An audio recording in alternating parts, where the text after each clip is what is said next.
Alright, so I finally got these listed on my Etsy shop.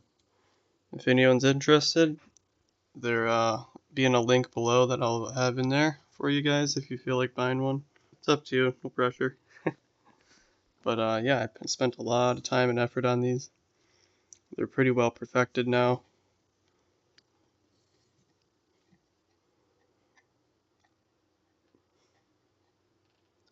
I just had these outside spinning.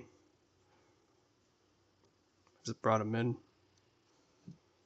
Just have to be rotated just slightly just to get them to get moving. Because it's a pulse motor, it doesn't self-start. But all it has to do is just get it spinning, and that's pretty much it. Doesn't need much light. This is just like a 10-watt LED bulb. Does it really need much? It doesn't have to have like a high intensity bulb or anything. It doesn't require too much light for it to work.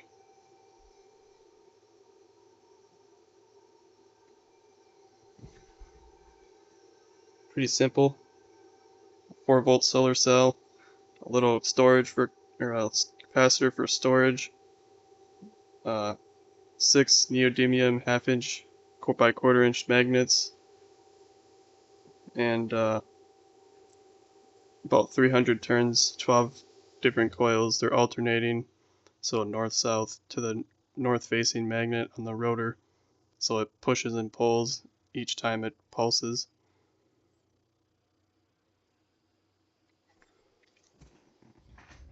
And then I have a little coupler on here to hold it tight to the shaft and to keep the rotor from wanting to move up and down, and keeps it nice and square. A lot of time goes into these. It takes me roughly between 2.5 hours to 3 hours, depending on how quickly I go with them. I try to make every single one as identical as I can. Being handcrafted though, it's the rod distance it's going to be slightly off from each one, but it's not. I try to get it every single one as close as I can get. I have my initials scribed on the very right corner, so you'll know who it's by. But anyway, yeah, I'll have a link below if you guys feel like purchasing one. Go right ahead. Just a little side hustle I'm trying to start. I've never done anything like this before in my life, so this is the very first time I've ever tried selling anything online. So if you guys get any of these, let me know what you guys think. Anything I can improve on or what I could do different.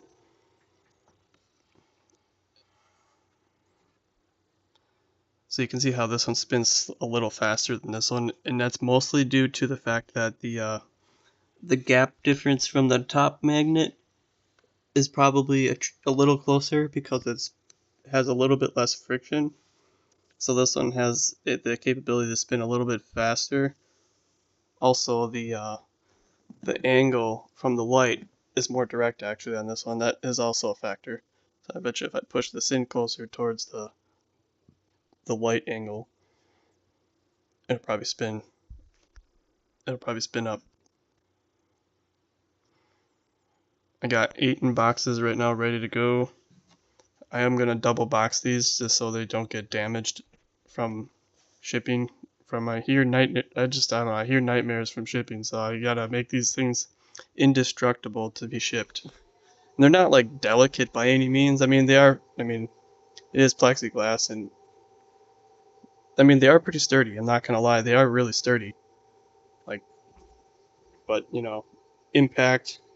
I don't know. I don't want it to get damaged. I'd hate that to get damaged for you guys. So I need to do a really good job with shipping. I have packing peanuts in a 6-inch box, but the box closes on top, so I want to put it inside of another box. So I think the next time I'm gonna just put it in an 8-inch box, and then have packing beans all around it encapsulated, so I don't have a double box. But the double box is a good idea though, because it's stronger that way. Obviously, it'd be more protected, but I don't think it's really necessary. I'm just gonna do an 8-inch box with packing peanuts all the way around to provide insulation and cushion for shipping purposes. Yeah, see, this one still isn't spinning as fast. So, who knows, maybe you guys will be getting one that spins really good and some that are still spinning but not as fast, but they all can spin in these low light environments, really. I mean, that's only a 10-watt LED bulb, and that's pretty good. And it can spin down pretty slow. They can spin about this, and they still work. So if you were to dim the light more, it would still run, just not as fast. But anyway, yep, this is my final product, and I have it listed. I'll see you later, guys.